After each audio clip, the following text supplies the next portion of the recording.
If your agency or coaching business is doing decent volume, but conversion rates are less than they should be, it's probably not your funnel, and it's definitely not your traffic. What's breaking is something most systems can't see. And the more you scale, the more expensive that blind spot becomes. The problem rarely appears in early stage businesses. It shows up after infrastructure is in place, CRMs are live, automations are running, top of funnel is converting.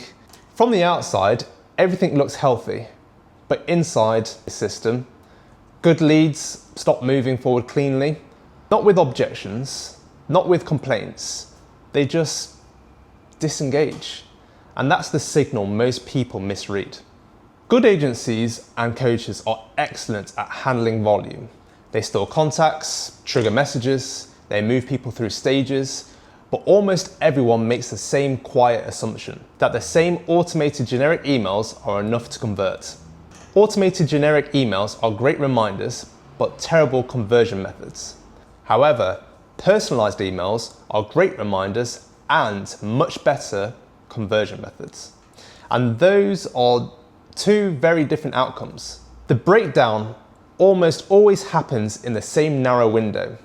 After someone raises their hand, after the lead magnet downloads, after the form is submitted, that's where follow-up quality matters most. And exactly where most systems default to the same safest, flattest momentum keepers. Things like just checking in, just circling back, following up on this. Nothing offensive, nothing obviously broken, just flat. And flat does not earn trust, flat does not get attention, flat does not move decisions forward. When this happens, the conclusion is always the same.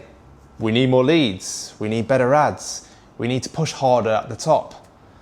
But adding more volume to a system that does not interpret people doesn't fix the issue.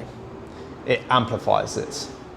This isn't a lead shortage, it's a personalization failure.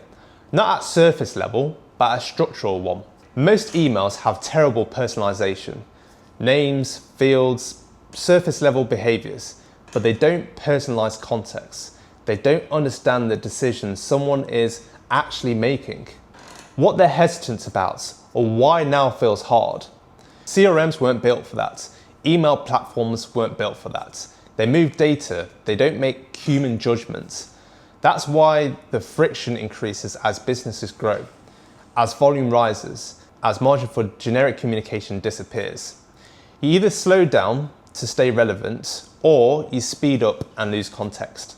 That's the trade-off most businesses get trapped in. And until that trade-off is actually resolved, personalization will always feel like too much effort for too little return. In the next video, I'll break down exactly why most attempts at personalization fail, even when people generally try to do it well, and why for years, personalization feels impractical at scale. If this describes something you've noticed but couldn't quite put a name to or put your finger on it, then subscribe. This channel is about understanding how businesses quietly break as they scale, not piling more tactics on top. I'll see you in the next one.